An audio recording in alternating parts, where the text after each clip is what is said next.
Good morning, everybody. As we go to the Chitas of today, today is Monday. We're holding the second reading in the portion of the A. Holding on chapter 12, verse number 11. And there'll be the place that God, your God, your God will choose. L'shaken shmoy, to rest his name. Shama taviu es kol ashanechem etzave eschem. Over there, you should bring everything that I've commanded you. Aleisechem, your burnt offerings of chechem, your peace offerings or masechem, or your tithings or trumas yetchem, and the those that you have choice of your hand. Chol mifchan nedrechem, and all the choice of your vows, ashatidu Hashem, which you are going to vow to God.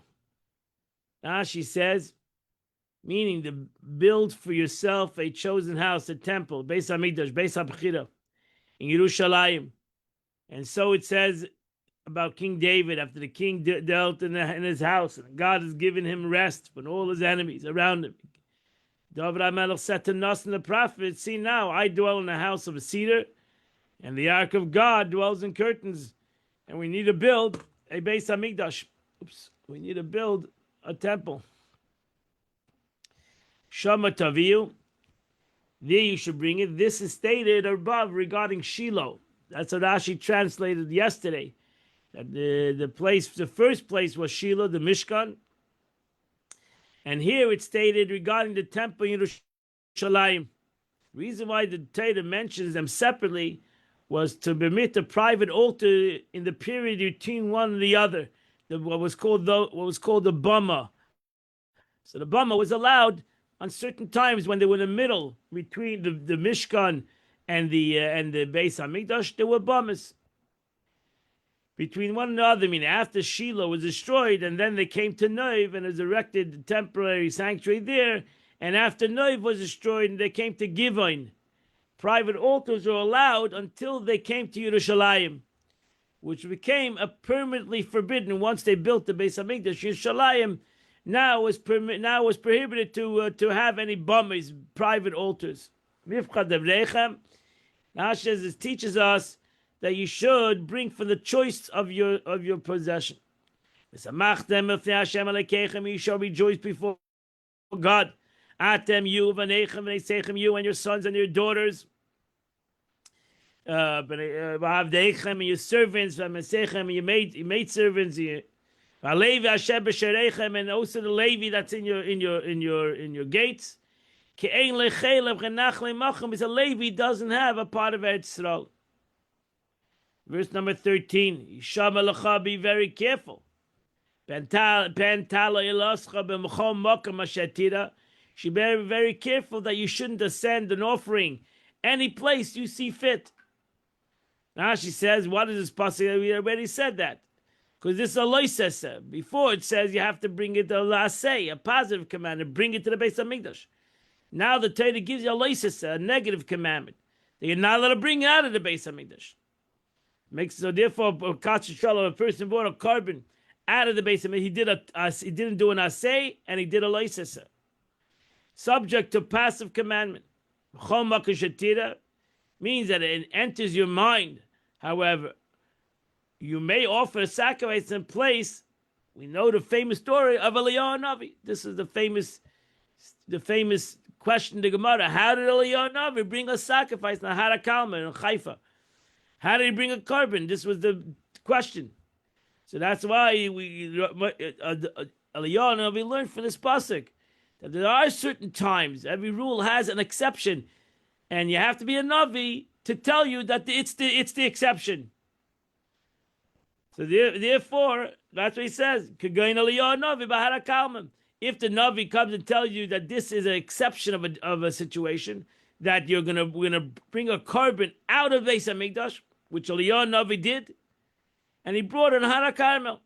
Eis Lash's famous statement in the Gemara, Eis Lash Hashem, there's a time to do to God, a fair to the Secha, where you have to do that concept, and you can bring a carbon out of it. But that happened once in the history. It happened by Eliyahu Navi.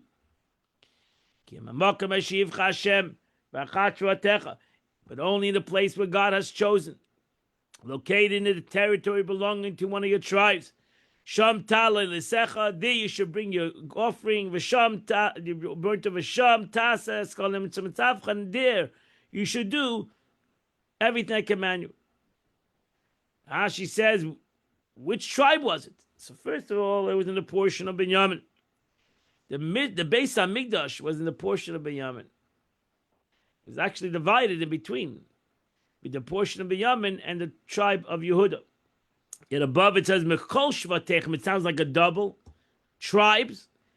How is this reconciled? When King David purchased the threshing floor, which he built a temple for Avner, the Jebusite, he collected gold and purchased from all the tribes.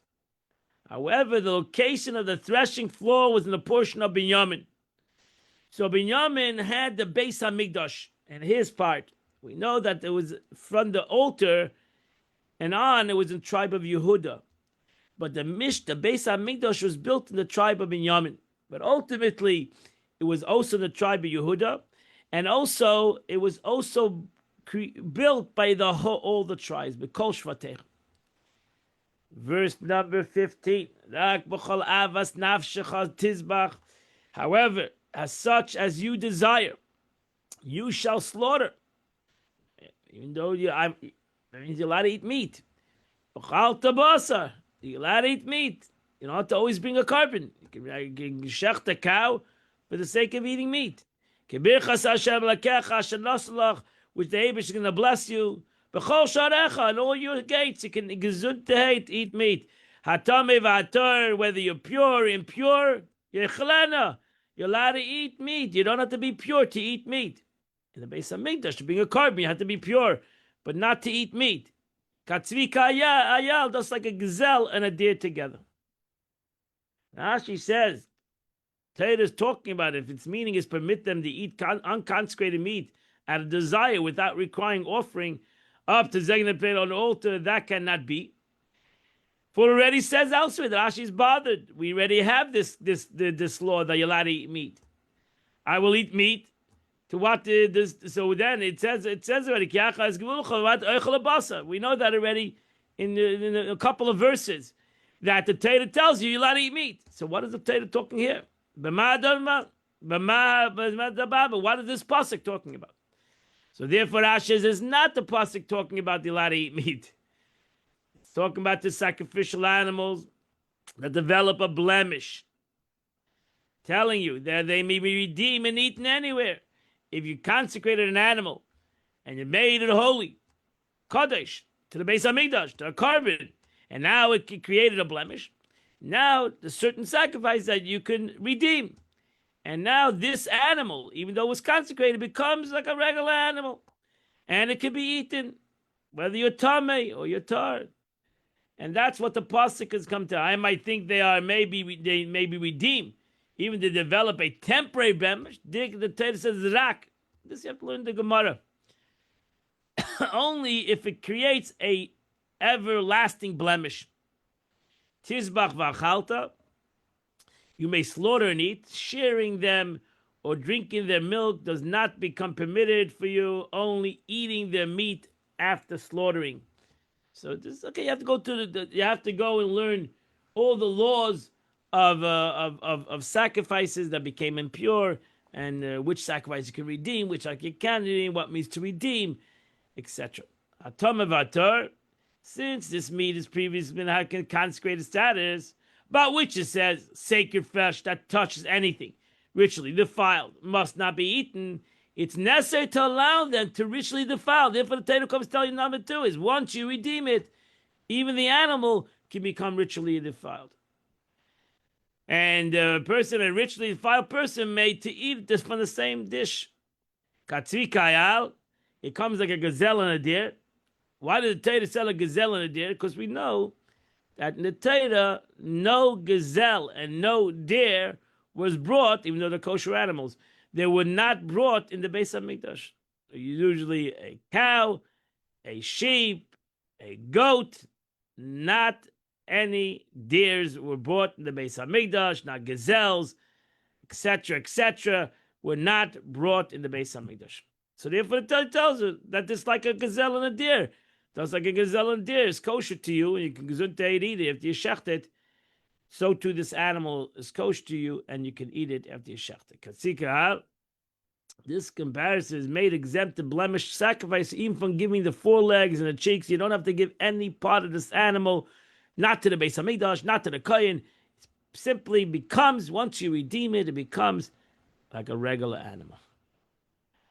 Verse 16, Rakas Adam Leisecheli, you should not eat blood. Alaris Tishbechena Kamayim, you have to spill it on the ground. Beis Hamikdash, you have to bring it to the Beis Hamikdash. It was poured on the Mizbeach. But regular blood of an animal can be thus basically swallowed by the ground. Rashi says, however, you must not consume blood. Although I said that there's no need to dash it on the altar, you don't have to take all blood and dash on the altar. Or the regular slaughtered animals were not dashed on the altar in the time of Beis Hamikdash. But you shouldn't think just because I didn't tell you to put it on the altar that you're allowed to drink blood. God forbid, blood is prohibited. You must spill it like water. This is stated to tell us this is what's called kisui hadam. There are certain animals that need to have kisui hadam. That the Torah tells us that they need to cover their blood. Not a cow, not a sheep, not a goat. A wild animal needs to be covered the blood. And also a bird, a chicken. Kisui hadam, covering of the blood. It's a mitzvah. Make a bracha al kisui hadam. Most of us don't have the opportunity to do this mitzvah, a kisui hadam. Today you have that opportunity on Kaparis and before Yom Kippur when you go to shech the chicken, you do another mitzvah. Besides the minhag, the custom of doing Kaparis, you do kisui hadam. You have the opportunity to cover the blood and make a bracha, which you don't usually have an opportunity unless you're a sheichet or you work in a chicken factory. But if not, you don't have this mitzvah, you don't have the capability. So it's stated to teach not cover the blood and does not blood as does of a wild animal. That means, so the Torah separates from the domesticated animal and a wild animal, like a deer.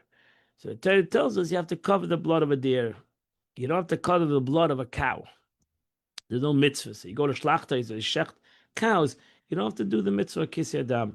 Another explanation, like water, is as far as it too makes plants and foods susceptible to ritual defilements, comes to teach something else. That blood has the same law as water.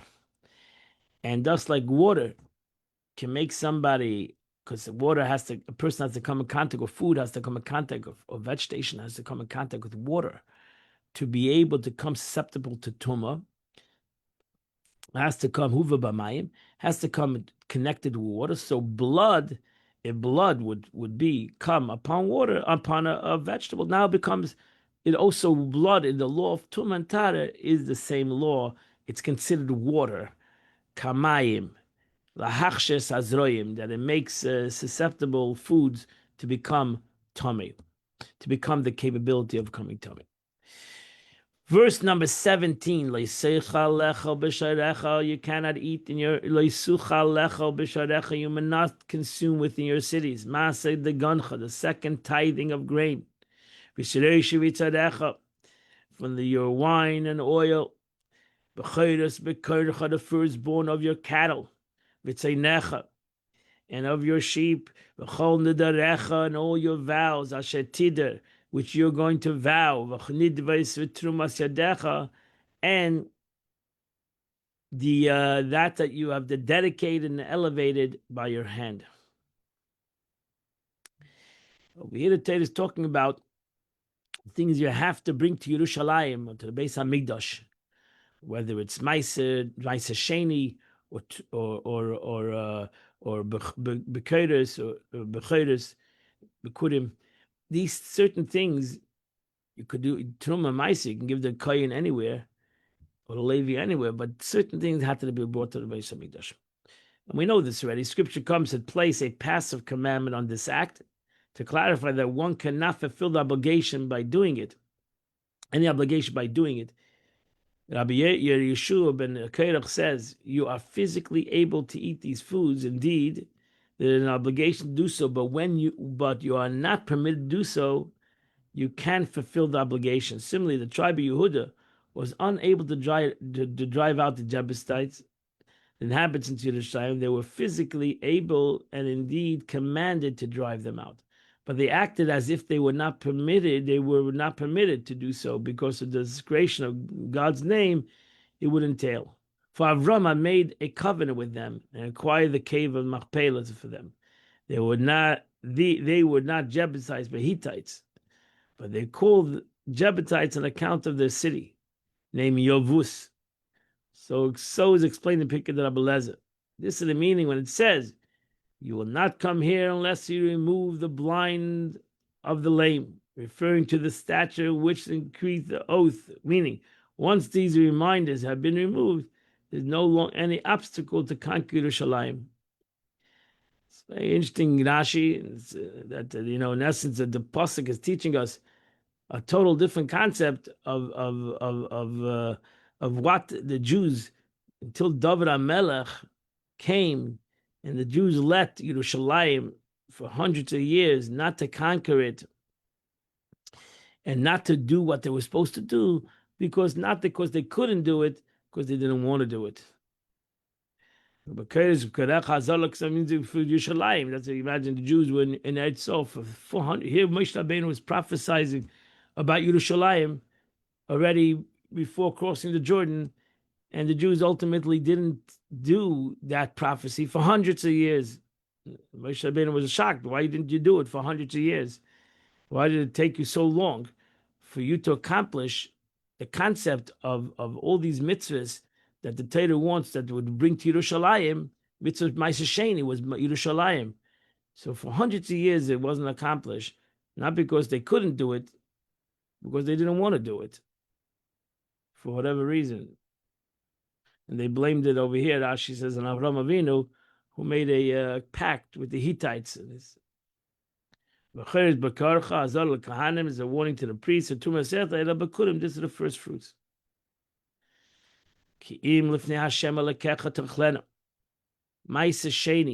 The second tithing needs to be brought to the Beis Hamikdash, to the Yerushalayim.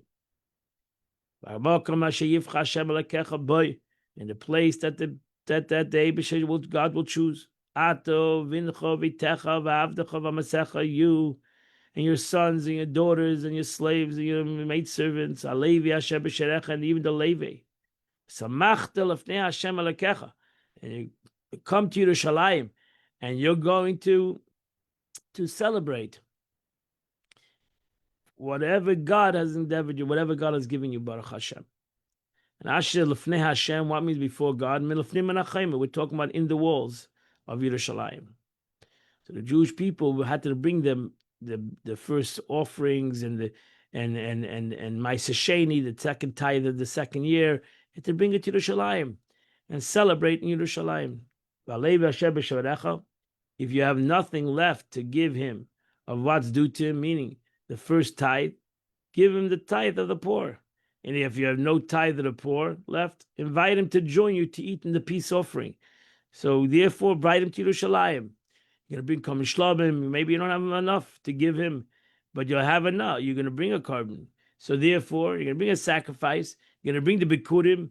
Invite him to Yerushalayim and bring him there and let him celebrate with you.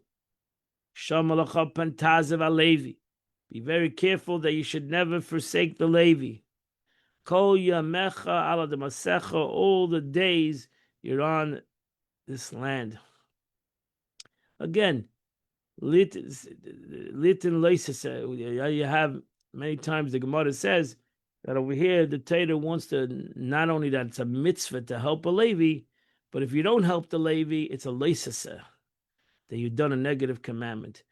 So it's not only you've not done a positive, but you've done a negative. Lit and loisa adava. This is to place a passive commandment upon this act, not helping the Levi for whatever reason. That's what a person might say. How does somebody know if I have a meiser or don't have meiser? So here I say I don't have any meiser to give the Levi. I don't have any meiser. I don't have any truma. So Torah tells you not only so you didn't do a positive commandment of giving meiser, but did I do a negative commandment? Here the Torah says yes, you've done a negative commandment because you didn't give the Levi.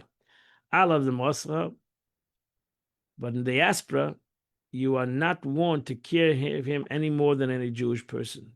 Trumas and Maisrit are only in Eretz Yisrael, not in Chutz La'aretz. Chutz La'aretz, you have a Levi that is poor, you have to do money, you have to help a poor person. But the Katza, the Trumas and Maisrit, even today, is not in the Chutz La'aretz. Kiach in outside of Eretz Yisrael. Kiach Hashem Elokechas Gvulcha, when the Eibishter will expand your boundaries. Kashadibalach, like he spoke to you. Vamarta, and you'll say, here's the verse what Rashi mentioned before. Achla basar, we want to eat meat. Kisav nafshecha lecha basar, because you desire, you like a steak. Chol avas nafshecha techa basar. So you may eat according to your very desire. You're allowed to eat meat is kosher. Rashi says, what does the Torah tell us? The Torah teaches us correct behavior, namely that a person should not desire to eat meat unless he lives in a state of prosperity and wealth. That's number one. Number two is chalav is nafshcha, but in the desert, unconsecrated meat was forbidden to them. So this is very interesting. Unless they were first consecrated, the animal brought it as a peace offering. That's why it's interesting why the Eibishter says, I'm going to give you quail. Quail was not a korban in the Beis HaMikdash. And the Eibishter gave them quail tea. Why didn't they just tell the Eibishter, shuck your animals, I'll give you more animals, whatever? No, because the animal in the time of the desert, the only animals that they brought was the korban. And then they ate from the korban. So if they wanted to eat meat, they had to bring a korban. Eibishter now tells a Yid, you don't have to bring a korban to eat meat. Chalav is nafshecha. If you want to eat meat, you can eat it without a korban too. You have to shecht it, but. And if the place your God chooses to attach his name, we will be distant from you. Losam shmeisham, to give you, to put his name there. Then you should slaughter. You can slaughter any animal you want to slaughter. And you'll eat that in your gates with all your heart's desire. You have to realize today to get from Yerushalayim to Tzfas, even to further than Tzfas, it could take 2-3 hours in a car. You can imagine how many days it took to travel if you lived in Tzfas to Yerushalayim. It took like 7 days. That was the matter. It took 7 days to travel from Yerushalayim to Tzfas. And or to the more northern parts of Yerushalayim, of Eretz Yisrael. So it was not such an easy thing, and that's why you're obligated to do 3 times a year. Well, it was a big journey there, and it was a big journey back. So Masabi Jews that lived in the north didn't come to Yerushalayim that much, besides 3 times a year, and they didn't travel to Yerushalayim. It was a hard journey, I'm sure, to travel from Tzfas to Yerushalayim, especially going up that mountain. You're unable to come and prepare a peace and offering every day, and you do now when the tabernacle company over here, they would not, every Jew in the desert was a mile away from the Beis HaMikdash. You can bring a korban shlomen every day. You want to meet, bring a korban shlomen, and that's gezut to hate. When you're at Yisrael and you're living far away from Yerushalayim, it'd be unfair. There's a vachta, and you shall slaughter. This teaches that there's a commandment as how to properly slaughter animals. This is because where does it say in the Torah that you have to slaughter animals? Mitzvah of slaughtering. You can argue that where does the Torah tell us the law of slaughtering in the Torah? And therefore over here there's a vachta that there's a mitzvah of shchita. Shchita is a very complicated halachas in shchita, and there are many laws in shchita. Not only how to shecht, what kind of knife to have to shecht. There's a lot of laws, and and we need and so it's a difficult concept. Over here, you're learning the whole thing, all the laws of shchita from this mitzvah, v'zavachta.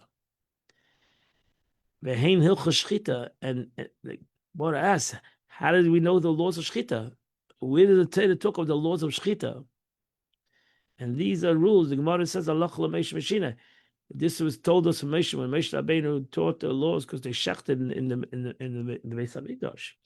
So there was the laws of shchita. The difference was in the time of the Mishkan, it was you had to bring the carbon and somebody had to shechta for you in the Beis Hamikdash and had to be brought part as a carbon. But ultimately, the Torah says now you want to do shchita out of the Beis Hamikdash, then it's fine. You can do shchita out of the Beis Hamikdash. And you have to know the laws of shchita as a vachta. So that's because the vachta already said already a lot. The Torah wants to tell you have to know the laws of shchita as a vachta. You have to know the laws of shchita. To be able to do shchita, you have to know the laws. Verse 22, just like, but you may eat it as a gazelle and a deer are eaten, so you may eat any animal. Whether you're pure and impure, you can eat it. Rashi says you are not warned about eating them only when ritual pure. Should you think that the fat of the gazelle and deer is permitted, so too the fat of unconsecrated is permitted. Therefore it says, tells us that even though, and that's halacha even today, that you have to know which fats are prohibited in the Torah. So not only you have to shecht the animal, and you have to get rid of its blood, you have to know which fats in the animal till today is chaylev, and it's prohibited from eating, and it has to be today. You don't bring a mizbeach, but today you get rid of it. Verse 23, Rak chazalk, be very careful when you eat meat. Levilte ochal hadam, you also not al eat blood. Ki adam hu anefesh, because the blood is the soul. Well, the seichel and a nefesh and mabasa, you not eat the soul with the blood, with the flesh. Now she says, for the fact that it says be result, rak chazak, you can infer that they're accustomed to eating blood. It's found it difficult to stop. Therefore, it was necessary to say, be result. Seems like people had a custom that they ate blood. This is the opinion of Rabbi Yehuda. Rabbi Yehuda said that's the reason why the Torah keeps on telling us. I think it's 11 times the Torah tells you don't eat blood. Shimon ben Azai said, Torah is only coming to instruct you, to teach you how result one must be to perform commandments in general. If regarding eating blood, which is easy to avoid, since most people naturally have no desire to drink blood. And nevertheless, the Torah tells, don't eat blood, don't eat blood. You'll soon see it again and again. And the Torah tells, you don't want to eat blood. Most people don't want to eat blood. I don't need to be told not to eat blood. If I realize how important it is to God not to eat blood, which is something I naturally don't want to do, surely how important it is to God, something I naturally want to do. And that's the way Rabbi Shimon ben Azai learns this. Has no desire, nevertheless necessary to strengthen you and warn you against this, how much more resolute you need to be in performing other commandments. Nefesh, im habasa, you not eat the soul with the flesh. This also comes to warn us of eating to eat the limb of a live animal. You not eat blood. You should spill it on the ground like water. Now she says, what's this warning over here? We're told you not eat blood. A warning to eat blood that oozes out following the initial spurts. That's how we salt our blood, we salt our meat. Verse number 25. You're not allowed to consume it. Blood. So it should be good to you, and to your children. That come after you. Because you'll do what's proper in the eyes of God. Again, Ash says, what does this teach us? This is not to eat blood remaining in the limbs after slaughter and subsequently moved within the body. So you're not allowed, that's why we go so far by salting the meat, to get out all the blood as possible. Go and learn from here how great the reward for performing commandments. If regarding blood, which people naturally feel repulsive, one should refrain from eating it, gains reward for himself and his descendants. All the more so, one who refrains from theft and forbidden relationships which people naturally desire. Verse 26, however,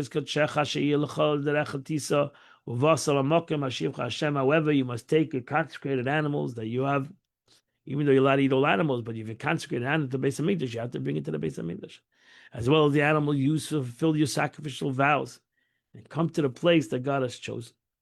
Now she says, although you are permitted to slaughter unconsecrated animals, wherever you live, I did not permit you to slaughter consecrated animals and eat them in your cities without offering them. Rather, you must bring them to the Beis Hamikdash. And you must offer your offerings, the meat and the blood, on the altar of God, and the blood of your peace offering should be poured on the altar of God, and then you can eat the flesh. Rashi says, if there are scent offerings, you place the meat and the blood on the altar. But if there are peace offering, the blood of your peace offering must be poured upon the altar first, and afterwards you eat from the flesh. Our rabbis have further expounded the previous phrase, Rak Kodshecha, as coming to teach us that animals consecrated outside the land of Israel, as well as animals substituted for consecrated animals and offerings born to consecrated animals, must be offered in the holy temple. It has to be brought to the Beis Hamikdash. Verse 28, Shamer v'shamarta, safeguard. All these words, as kol advarim eila. Safeguard all these words. Asher neichem etzavcha, which I'm commanding you, laman yitavlach, it's all to your gain. And your children afterwards, ad ha'olam, forever. Kisasa hatoiv ha'yosha, because you're going to do what's good in the eyes of God.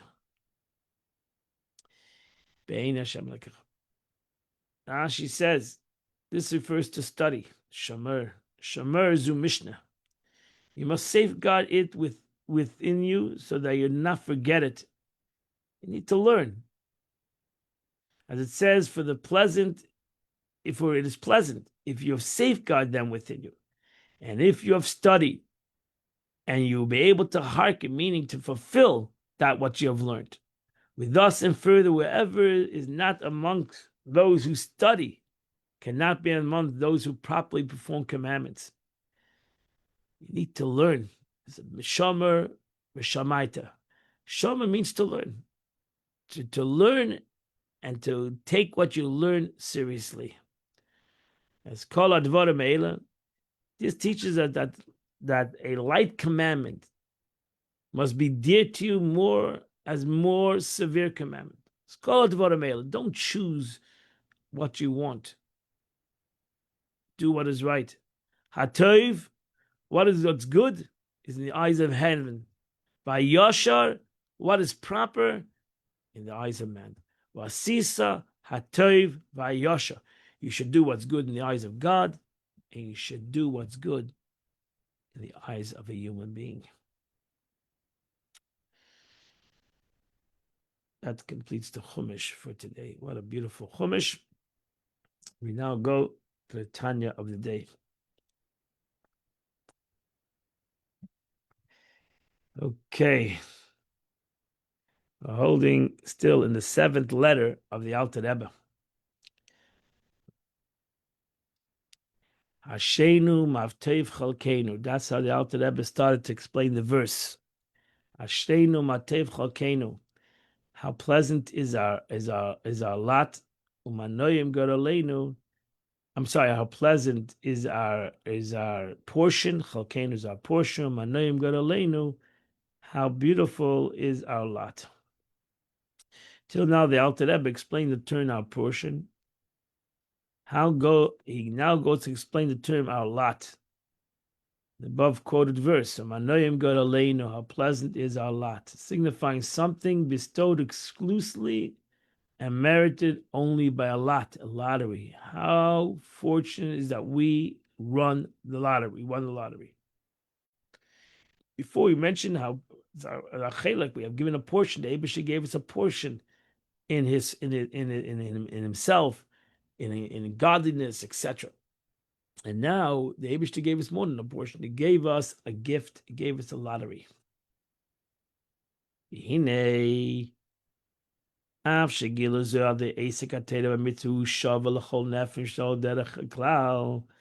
This manifestation of light through a person's involvement in Torah and the commandments is generally equal in every individual person. That the Rebbe explained that there's a concept of Mamalik Kalamim, the way we bring the light of God within the world, and there's a concept of Sefer Kalamim, the way it's equal. Everything is all equal. Because it's all the will of God. It all comes higher than the wisdom of God, which is connected to the wisdom, which we can maybe connect to the wisdom of a human being. We're going to the Ratzain, to the essence of God, which is above the concept of wisdom, which is the will of God, which is equal by every aspect. The Gemara says we have one Torah, we have one law. We don't have 2 Torahs, 10 Torahs. Everybody connects to their Torah. We have one Torah. We have one God, we have one Torah, we have one land, we have one Kohen Gadol, like Moshe Rabbeinu says, we have one. We are into the concept of one. We don't have 2, 3, 4. God forbid. So all Jews are equal obligated in the study of Torah. There's no mitzvah that one person's obligated more in the mitzvah. There might be more in time and an effort, but in the mitzvah of learning Torah, there's no concept that one person is obligated, another person not obligated, unless he can't, he's sick, God forbid. But in a regular situation, every person is obligated in learning Torah. I'm not talking how much learning Torah is. So for the student is obligated to learn Torah much more than a guy who's in business. But in the obligation of learning Torah, everybody's obligated. Everybody is obligated in every mitzvah in the Torah. I'm not a Kohen, so I cannot do the obligations of a Kohen. But in every other mitzvah, it's not a Kohen or not a Levi or whatever, not a Yitzrol, no Beis HaMikdash, etc. So you have to know what the mitzvahs you're obligated in. And that mitzvah, everybody's obligated in. Everybody needs to put on tefillin. There's no kind of concept that you're not obligated and I am obligated. You're more obligated. I'm less obligated. No such thing. We're obligated. We're both obligated. And that's it. In the concept of an obligation, we're all equal. No difference between if I'm Moshe Rabbeinu or I'm a simple sinner in the Jewish nation. We both have to put on tefillin. It doesn't say in the Torah that if you're doing sins, you don't have to put on tefillin. There's no such pasuk. There's no such kind of concept. And that's it, because we have one Torah, we have one law, and all Jews are equal. Obviously, the study of Torah and observance of mitzvahs, nobody has a free pass, generally speaking. Again, it's always safe to do. Somebody's sick. What are you going to do about it? You cannot do the mitzvah. His own illumination from above is likewise drawn down equally to all of them. So therefore, you're right. Moshe Rabbeinu puts on tefillin, and malakalam, and the way he brings light into the world, much deeper than when I put on tefillin. But Sefer Kalam, the encompassing light that happens when I put on tefillin, the Ratzon of the Eibush, that we both did the will of God. Me and Moshe Rabbeinu did the will of God, and then we bring down Ohr Ein Sof in this world. Because we did the Ratzon of God. We did the will of the Eibush. We did the will of God. And therefore, we both, me and Moshe Rabbeinu, did the mitzvah of tefillin. That's it. We both did the mitzvah of tefillin. And we both accomplished what God wanted to come. The way it impressed on the world is self-understood. Moshe Rabbeinu is going to impress on the world much greater than mine. And that's the way it is. Afal became, but now you go into Malakalam. Now you go into the concept of a Malakalam, B'derech Prat. If you go to the particulars, there's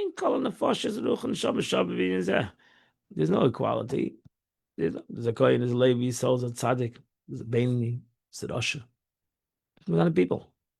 So never in a more specific way, in regard to this manifestation of light that radiates through the study of Torah and the performance of commandments, not every soul, nefesh, the lowest level soul, not every ruach, spirit, the higher level of soul, not even the neshama, even the higher level of the soul, neshama, that means the intellect of the soul, is shava, is equal.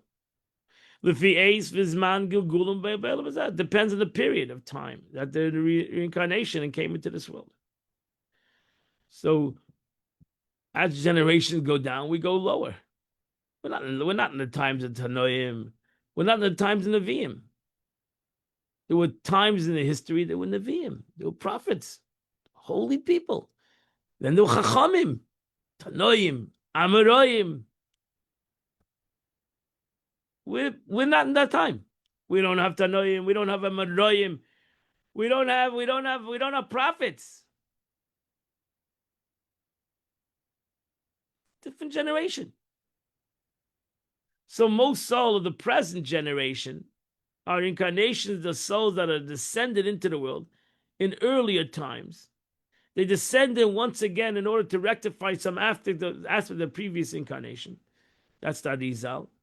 Arizal says there's no new souls today. It's all reincarnated souls.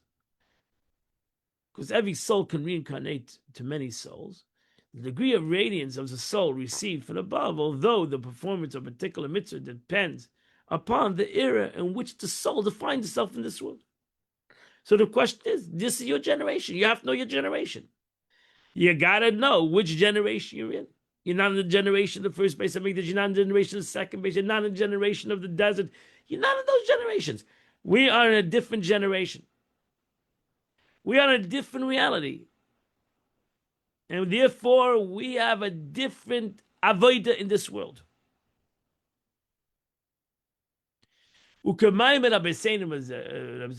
As our blessed memory, we find the Gemara, even in times of the Gemara would ask a question. One sage would ask a question to the other.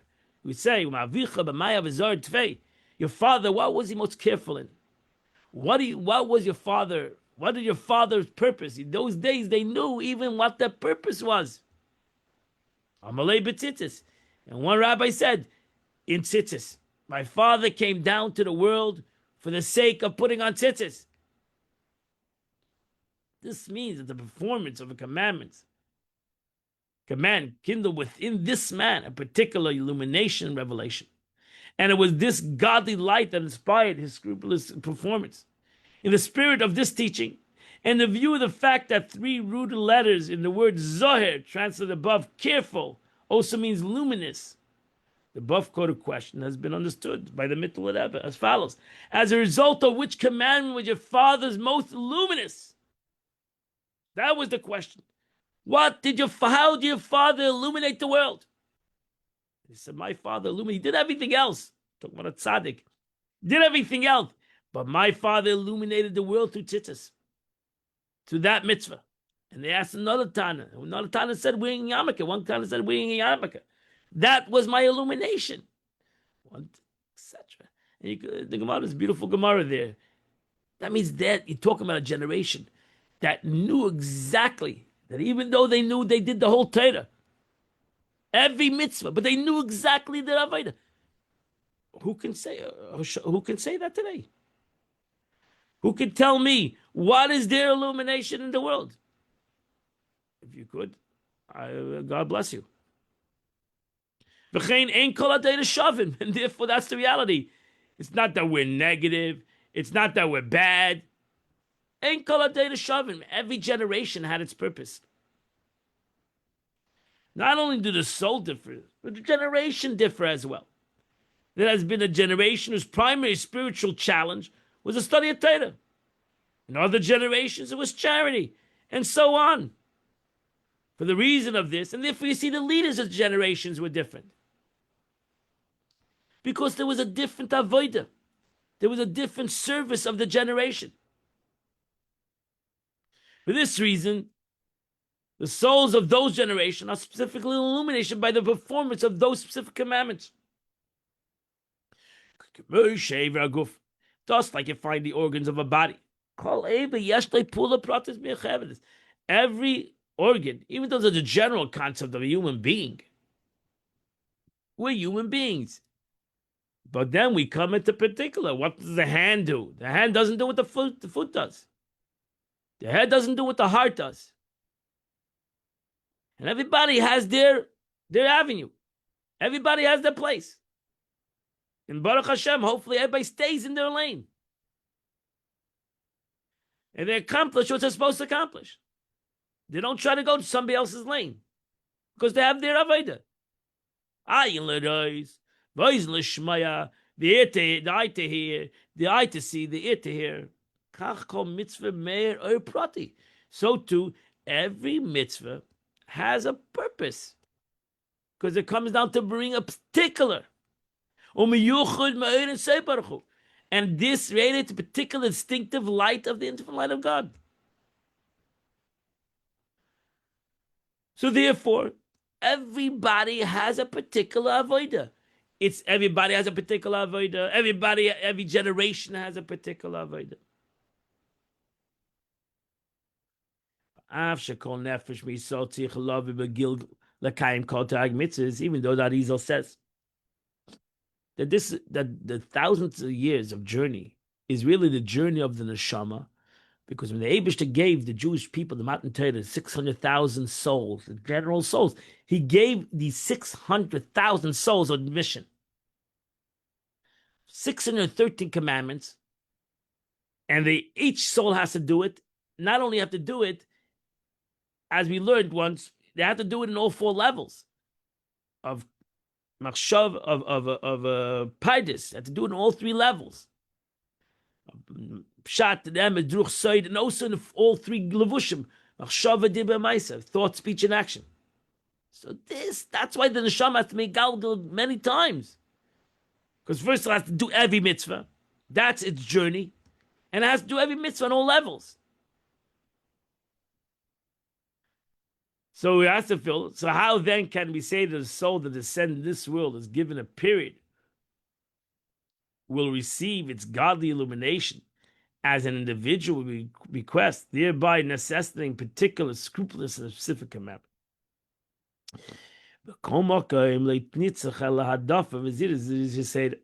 This heightened attention, focus on a particular command, is necessary only for the sake of an additional measure of vigilance and zeal.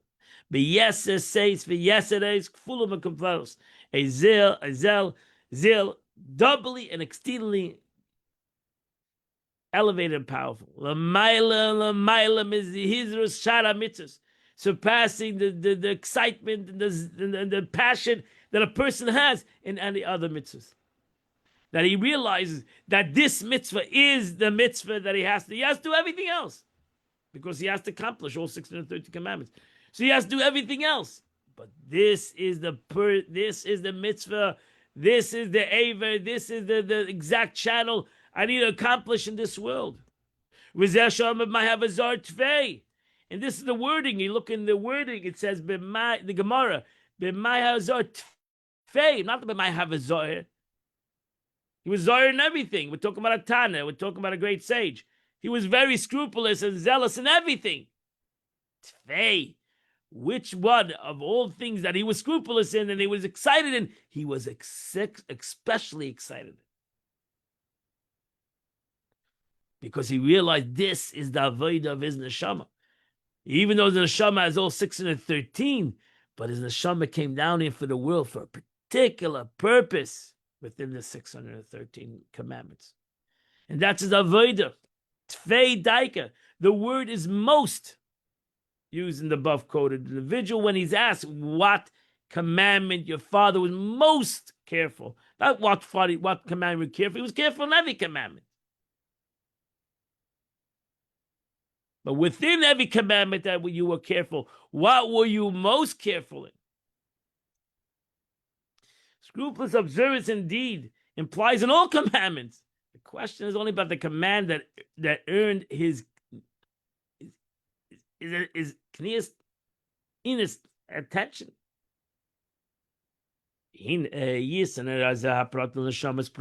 Now this superiority of this individual light that is told on an individual soul through the performance of a particular commandment. This is not apprehendable. Why was I chosen? Why was I chosen for this generation? That's a lottery. That's a lottery. Why was I chosen to accomplish this mission? That's a lottery. That's the Eibishter wanted. God put me in this generation. God put me in this situation. This is not something I've chosen. This is not something that I personally picked. Chalkeinu. No, this is Gayr Aleinu. This is our lot. We will put it in this generation. We fit this generation. Thus as arose in God's thought, so to speak, that certain souls be granted inclination through to perform a particular commandment. And if you want to give an example, truly the concept of lottery, we have to realize that the Eibishter gave me a talent, he gave you a talent, and he put you in this world at a certain time, in a certain situation, because you are the one he wants at this time, in this situation.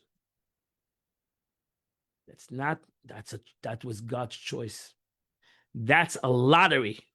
You won the lottery. Like the Rebbe would say, we won the lottery to be in this generation.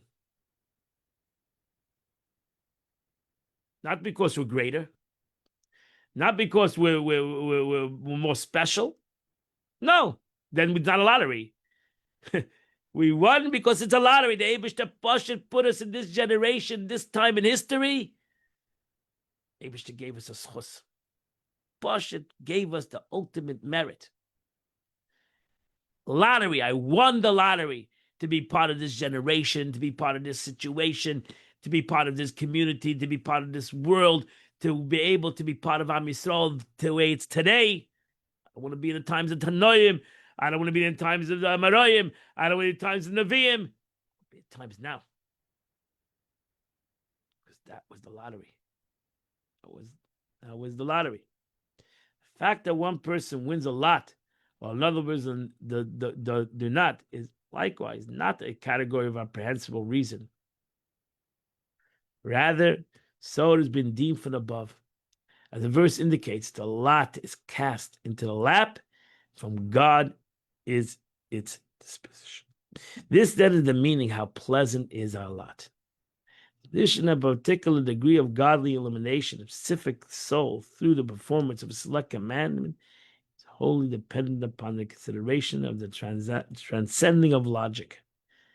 Every person has to decide, I'm putting it as a general. Just like you put it in a general, you got to put it in particular.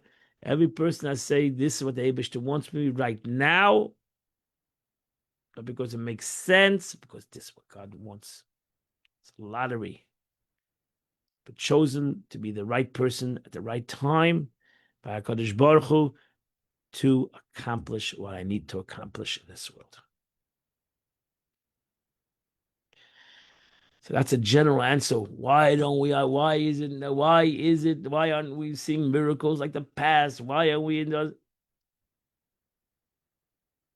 person doesn't ask a question on a lottery? Why did I win the lottery or why I lost the lottery? A lottery is a lottery. If it makes sense, then it wouldn't be a lottery. And that completes the Tanya. What a beautiful letter of the Alter Rebbe. If you have to learn simply the whole letter, and even though we learned this letter over the week, you really need to go back and learn the whole letter as one letter, and get it back to you understand the whole letter as one concept to really see the beauty of it. Okay. Speaking of lotteries, it's not too late. One second. After we get off the Facebook, you'll give me all your interpretations of lotteries. Okay, my friends, today is the 24th day of the month, which is Hallel. It's chapter 113 to 118. If you do those the 6 chapters, you do the chitas of the day. The Rebbe says in the Yom Yom today, a tradition handed down by the Rebbe to Rebbe during the well-known conflict between Chassidim and Misnagdim. Chassidim told the Alter Rebbe about a terrible abuse they suffered from the plain Misnagid folk. The Alter Rebbe said, my grandfather, which when he said the grandfather, he meant the Baal Shem Tov. He wasn't his biological grandfather, but he called the Baal Shem Tov his grandfather. My grandfather, as he called the Baal Shem Tov, was deeply moved by simple folk. In my first days in Mizrich, the Rebbe, the Maggid, said it was a frequent customary remark by the Rebbe, the Baal Shem Tov, that love of Israel is the love of God. You're the children of Hashem, your God.